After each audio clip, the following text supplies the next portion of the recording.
네, 숭례문 광화문 보건사업 비리 사건 수사해온 경찰이 수사 결과를 발표했습니다. 신흥수 대목장이 목재를 빼돌린 것으로 조사됐다는 것입니다.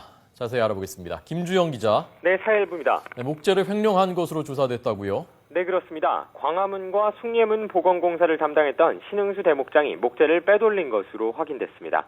광화문 복원을 위해 공급받은 금강송 4주와 숭례문 복구를 위해 제공받은 목재 154본이 문제가 됐습니다. 주는 벌복한 형태 그대로의 나무를 의미하고 본은 줄을 다듬어 잘라낸 상태를 의미합니다. 신 대목장은 지난 2006년부터 광화문과 숭례문 공사를 담당했는데요.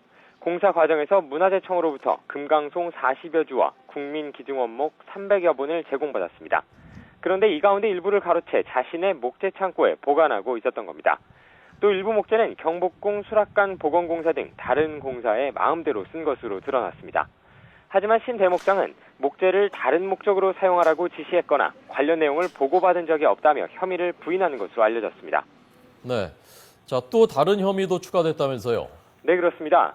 신 대목장이 문화재 수리 관련 자격증을 불법으로 빌려 사용한 혐의가 추가로 확인됐습니다. 신 대목장이 운영하는 문화재 수리 업체는 지난 2012년 경복궁 보건공사에 참여했습니다. 이 과정에서 시공업체에게 2,500만 원을 주고 문화재 수리 기술자 자격증을 대여받은 겁니다. 문제가 된 시공업체는 신 대목장의 문화재 수리 업체뿐만 아니라 다른 8개 업체에도 자격증을 빌려주고 6억 7천만 원을 챙긴 것으로 드러났습니다. 앞서 경찰은 숭례문과 광화문 보건사업과 관련해 뇌물을 받은 문화재청 공무원들에 대해서도 수사를 진행했습니다.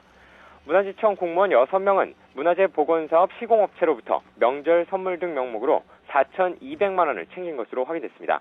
또 공사 자문위원 5명도 비슷한 명목으로 2,700만 원을 받아 챙긴 혐의를 받고 있습니다. 경찰은 신 대목장과 뇌물을 주고받은 공무원, 업체 관계자 등 17명, 그리고 문화재 수리업체 7곳을 입건하고 기소 의견으로 검찰에 송치했습니다.